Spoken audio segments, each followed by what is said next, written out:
Hello children, welcome to Zio Stories Time. Praise the Lord. ಎಲ್ಲರೂ ಚೆನ್ನಾಗಿದ್ದೀರಾ?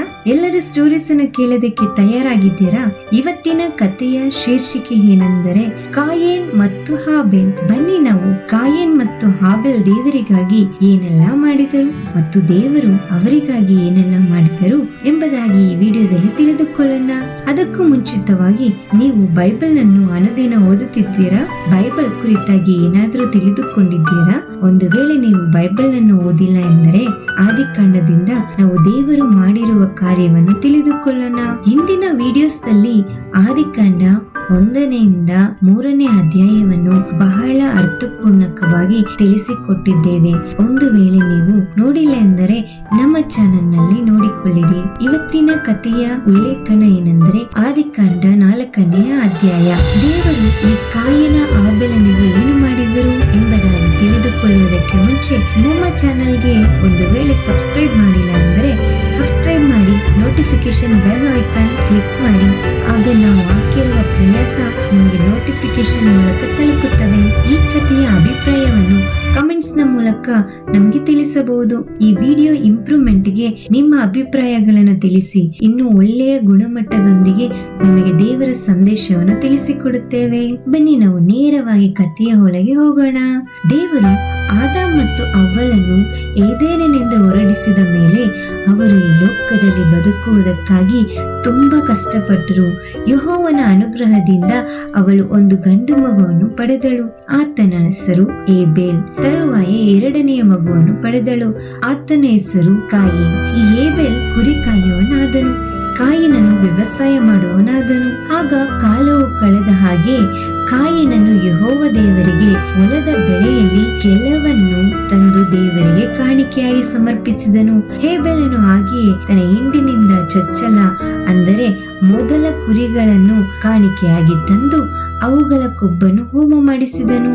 ಪ್ರಿಯ ದೇವರ ಮಕ್ಕಳೇ, ಇಲ್ಲಿ ಎಷ್ಟು ಜನ ದೇವರಿಗೆ ಒಳ್ಳೆಯ ಕಾಣಿಕೆಯನ್ನು ಅರ್ಪಿಸುತ್ತಿದ್ದೀರಿ? ಹೇಬೆಲನು ಕುರಿಗಳನ್ನು ಶ್ರೇಷ್ಠವಾದ ಚೊಚ್ಚಲ ಕುರಿಯನ್ನು ದೇವರಿಗೆ ಅರ್ಪಿಸಿದನು. ಆದರೆ ನಮ್ಮಲ್ಲಿ ಎಷ್ಟು ಜನ ದೇವರಿಗೆ ಒಳ್ಳೆಯ ಫಲವನ್ನು ಕೊಡುತ್ತಿದ್ದೀವಿ? ನಮ್ಮನ್ನು ನಾವೇ ಪ್ರಶ್ನಿಸಿಕೊಳ್ಳೋಣವ.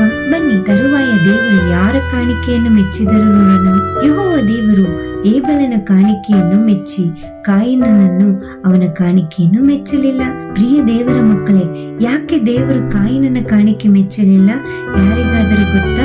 ಹೇಳುತ್ತೀರಾ? ಎಸ್, ಕಾಯಿನನು ದೇವರಿಗೆ ಬೆಳೆದ ಕೆಲವನ್ನು, ಅಂದರೆ ಯಾವುದು ಉಪಯೋಗವಿಲ್ಲವೋ, ಅಂದರೆ ಡೊಂಕಾದ ತರಕಾರಿ, ಹಣ್ಣು ಹಂಪಲು, ಈ ಗೋಧಿ, ರಾಗಿ ಇನ್ನು ಮುಂತಾದ ಬೆಳೆದ ಫಲವನ್ನು ಕೆಲವನ್ನು ಮಾತ್ರ ಆರಿಸಿಕೊಟ್ಟನು. ಅದಕ್ಕೆ ದೇವರು ಕಾಯಿನನ ಕಾಣಿಕೆಯನ್ನು ಮೆಚ್ಚಲಿಲ್ಲ. ಹೇಬೆಲನು ಒಳ್ಳೆಯದನ್ನು ಆರಿಸಿ ಮೊದಲು ಹುಟ್ಟಿದ ಕುರಿಯನ್ನು ಕೊಡುತ್ತಾನೆ. ಮಕ್ಕಳೇ, ನಮಗೆ ಇಷ್ಟವಾದ ವಸ್ತುವನ್ನು ನಮ್ಮ ಬೆಸ್ಟ್ ಫ್ರೆಂಡ್ಗೆ ಮಾತ್ರ ಕೊಡುತ್ತೇವೆ ಅಲ್ಲವಾ? ಅದೇ ರೀತಿ ಈ ಹೇಬೆಲನ್ನು ಮಾಡಿದ ಕಾರ್ಯ ನೋಡಿದರೆ ಇದು ದೇವರಿಗೆ ಇವನು ಕೊಡುವ ಮೊದಲ ಸ್ಥಾನದ ಕುರಿತಾಗಿ ಹೇಳುತ್ತದೆ. ಬನ್ನಿ ನಾವು ದೇವರು ಮತ್ತು ಕಾಯಿನನ ಸಂಭಾಷಣೆಯನ್ನು ನೋಡೋಣ. ಯೆಹೋವ ದೇವರು ಆ ಕಾಣಿಕೆಯನ್ನು ಮೆಚ್ಚದ ಕಾರಣ ಆತನು ಹಾಬೆಲನ ಮೇಲೆ ಬಹು ಕೋಪಗೊಂಡನು. ಅವನ ಮುಖವು ಕಳೆಗೊಂಡಿತ್ತು. ಪ್ರಿಯ ಮಕ್ಕಳೇ, ನಿಮ್ಮ ಶಾಲೆಯಲ್ಲಿ ನಿಮ್ಮ ಸ್ನೇಹಿತ ನಿಮಗಿಂತ ಅಧಿಕ ಅಂಕ ಪಡೆದರೆ ನಿಮಗೆ ಕೋಪ ಬರುವುದಿಲ್ಲವಾ? ಹಾಗೆಯೇ ಈ ಒಂದು ಸಂದರ್ಭ ಉಂಟಾಯಿತು. ತರುವಾಯ ಯೆಹೋವ ದೇವರು ಅವನಿಗೆ, ಯಾಕೆ ಕೋಪಿಸಿಕೊಂಡಿದ್ದಿ? ನಿನ್ನ ತಲೆ ಯಾಕೆ ಬೊಗ್ಗಿತ್ತು? ನೀನು ಒಳ್ಳೆ ಕೆಲಸ ಮಾಡಿದರೆ ನಿನ್ನ ತಲೆ ಎತ್ತಲ್ಪಡುವುದಲ್ಲವೇ? ಅಲ್ಲದಿದ್ದರೆ ಪಾಪವು ನಿನ್ನನ್ನು ಹಿಡಿಯಬೇಕೆಂದು ಬಾಗಿಲಲ್ಲಿ ಹಂಚಿಕೊಂಡಿರುವುದು.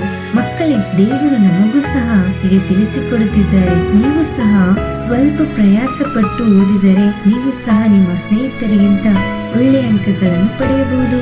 ಆಗ ನಿಮ್ಮ ತಲೆಯು ಎತ್ತಲ್ಪಡುತ್ತದೆ. ತರುವಾಯ ಪ್ರಿಯ ದೇವರ ಮಕ್ಕಳೇ, ಕಾಯಿನನು ತನ್ನ ತಮ್ಮನಾದ ಹೇಬೆಲನಿಗೆ ಅಡವಿಗೆ ಹೋಗೋಣ ಬಾ ಎಂದನು. ಆಗ ಹೇಬೆಲನು ಕಾಯಿನನ ಜೊತೆಗೆ ಅಡವಿಗೆ ಬಂದಾಗ ಕಾಯಿನನು ತನ್ನ ತಮ್ಮನ ಮೇಲೆ ಬಿದ್ದು ಅವನನ್ನು ಕೊಂದನು.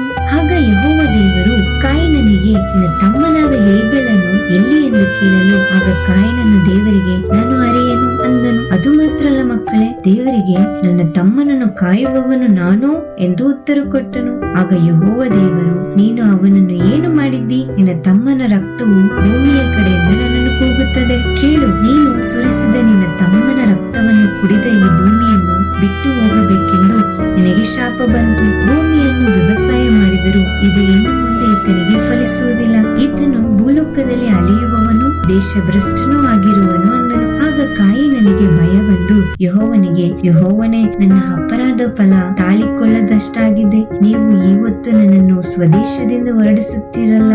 ನಿನ್ನ ಸಾನ್ನಿಧ್ಯವು ತಪ್ಪಿತ್ತು. ನಾನು ಈ ಲೋಕದಲ್ಲಿ ಅಲಿಯುವವನು, ದೇಶಭ್ರಷ್ಟನೂ ಆಗಬೇಕಾಯಿತು. ಇದಲ್ಲದೆ ನನ್ನನ್ನು ಕಂಡವರು ಕೊಲ್ಲುವರು ಎಂದೇ ಹೇಳಿದನು. ಅದಕ್ಕೆ ಯೆಹೋವನು ಕಾಯಿನನ ಮೇಲೆ ಕರುಣೆ ತೋರಿಸಿ ಕಾಯಿನನಿಗೆ ಈ ರೀತಿಯಾಗಿ ಮುದ್ರೆ ಹಾಕಿದರು. ಈತನ ಪ್ರಾಣವನ್ನು ತೆಗೆದವನಿಗೆ 7ರಷ್ಟು ಪ್ರತಿದಂಡನೆಯೂ ಆಗುವುದು ಎಂದು ಹೇಳಿ ಅವನನ್ನು ಕಂಡವರು ಕೊಲ್ಲಕೂಡದು ಎಂದು ಅವನ ಮೇಲೆ ಒಂದು ಗುರುತಿಟ್ಟರು. ತರುವಾಯ ಕಾಯಿನನು ಯೆಹೋವನ ಸನ್ನಿಧಾನದಿಂದ ಹೊರಟು ನೋದು ಎಂಬ ದೇಶದಲ್ಲಿ ವಾಸಿಸಿದನು. ಈ ನೋದು ಎಂಬ ದೇಶವು ಏದೆನ್ ಸೀಮೆಗೆ ಮೂಡಲಲ್ಲಿ ಇರುವುದು. ಪ್ರಿಯ ದೇವರ ಮಕ್ಕಳೇ, ನಾವು ಈ ಕಥೆಯಿಂದ ಕೆಲವು ವಿಷಯಗಳನ್ನು ಕಲಿತುಕೊಂಡಿದ್ದೇವಲ್ಲವಾ? ಏನೆಂದರೆ, ಈ ಕಾಯಿನನು ತನ್ನ ತಮ್ಮನ ಮೇಲೆ ಹೊಟ್ಟೆ ಕಿಚ್ಚುಪಟ್ಟು ಅವನ ಮೇಲೆ ಉರಿಗೊಂಡನು. ಅದು ಕೋಪವಾಗಿ ಪರಿವರ್ತಿಸಿ ಕೊನೆಗೆ ಆತನ ತಮ್ಮನ ಜೀವವನ್ನೇ ತೆಗೆದು ಬಿಟ್ಟಿತ್ತು. ನೋಡಿ ದೇವರ ಪ್ರಿಯ ಮಕ್ಕಳೇ, ನಾವು ಹೇಬೆಲನ ರೀತಿ ದೇವರಿಗೆ ಒಳ್ಳೆಯ ವಿಷಯಗಳನ್ನೇ ಆರಿಸಿಕೊಡಬೇಕು. ಕಾಯಿನನ ರೀತಿಯಲ್ಲಿ ದೇವರಿಗೆ ಪ್ರಿಯವಿಲ್ಲದ ಕಾರ್ಯವನ್ನು ಮಾಡಿದ್ದಕ್ಕೆ ದೇವರು ಕೋಪಗೊಂಡನು. ದೇವರ ಪ್ರಿಯ ಮಕ್ಕಳೇ, ನಾವು ಹಾಬೆಲನ ರೀತಿ ದೇವರಿಗೆ ಒಳ್ಳೆಯ ವಿಷಯಗಳನ್ನೇ ಆರಿಸಿಕೊಡಬೇಕು. ಕಾಯಿನ ರೀತಿಯಲ್ಲಿ ದೇವರಿಗೆ ಪ್ರಿಯವಿಲ್ಲದ ಕಾರ್ಯವನ್ನು ಮಾಡಿದನು. ಅದು ಮಾತ್ರ ಅಲ್ಲ, ಆತನು ಅದನ್ನು ಮಾಡಿ ಕೋಪಗೊಂಡು ಆ ಕೋಪವು ಪಾಪವಾಗಿ ಮಾರ್ಪಟ್ಟಿತು. ಆದ್ದರಿಂದ ನಾವು ನಮ್ಮ ಜೀವಿತದಲ್ಲಿ ದೇವರಿಗೆ ಪ್ರಿಯವಾದದನ್ನೇ ಆರಿಸಿಕೊಳ್ಳೋಣ. ಆ ಕೋಪವು ಮರಣವಾಗಿ ಮಾರ್ಪಟ್ಟಿತ್ತಲ್ಲವೇ? ಆದ್ದರಿಂದ ಆ ರೀತಿ ನಾವು ಮಾಡದಂತೆ ನಾವು ಯಾವಾಗಲೂ ದೇವರಿಗೆ ಪ್ರಿಯವಾಗಿರೋಣ. ಆಗ ನಮ್ಮ ತಲೆಗಳು ಎತ್ತಲ್ಪಡುತ್ತದೆ ಅಲ್ಲವೇ? ಕಾಯಿನನಿಗೆ ಬಂದ ಪರಿಸ್ಥಿತಿ ನಮಗೂ ಬರುವುದು.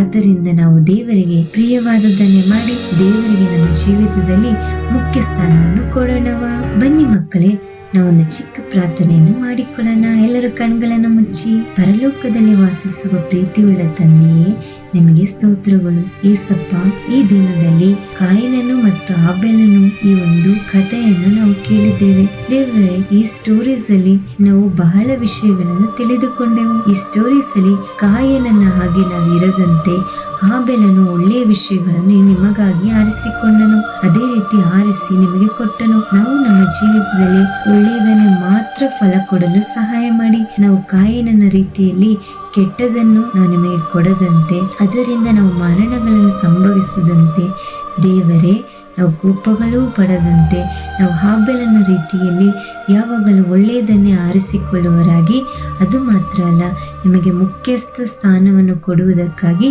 ನಮಗೆ ಸಹಾಯ ಮಾಡಿರಿ. ಯೇಸುವಿನ ನಾಮದಲ್ಲಿ ಬೇಡಿಕೊಳ್ಳುತ್ತೇವೆ ಪ್ರೀತಿಯುಳ್ಳ ತಂದೆಯೇ, ಆಮೇನ್. ಓಕೆ ಮಕ್ಕಳೇ, ನಾವೊಂದು ಮೆಮೊರಿ ವರ್ಡ್ಸ್ ಗಳನ್ನು ಕಲಿತುಕೊಳ್ಳೋಣ. ರೋಮಾಪುರದವರಿಗೆ 6ನೇ ಅಧ್ಯಾಯ 23ನೇ ವಾಕ್ಯ, ಪಾಪವು ಕೊಡುವ ಸಂಬಳ ಮರಣ. ಮಕ್ಕಳೇ, ಎಲ್ಲರೂ ನನ್ನೊಂದಿಗೆ ಸೇರಿ ಹೇಳಿರಿ, ಪಾಪವು ಕೊಡುವ ಸಂಬಳ ಮರಣ. ಓಕೆ ಮಕ್ಕಳೇ, ಟಾಟಾ, ಬಾಯ್ ಬಾಯ್. ನಾನು ಮುಂದಿನ ದಿನದಲ್ಲಿ ನಿಮ್ಮನ್ನು ನೋಡುತ್ತೇನೆ. God bless you.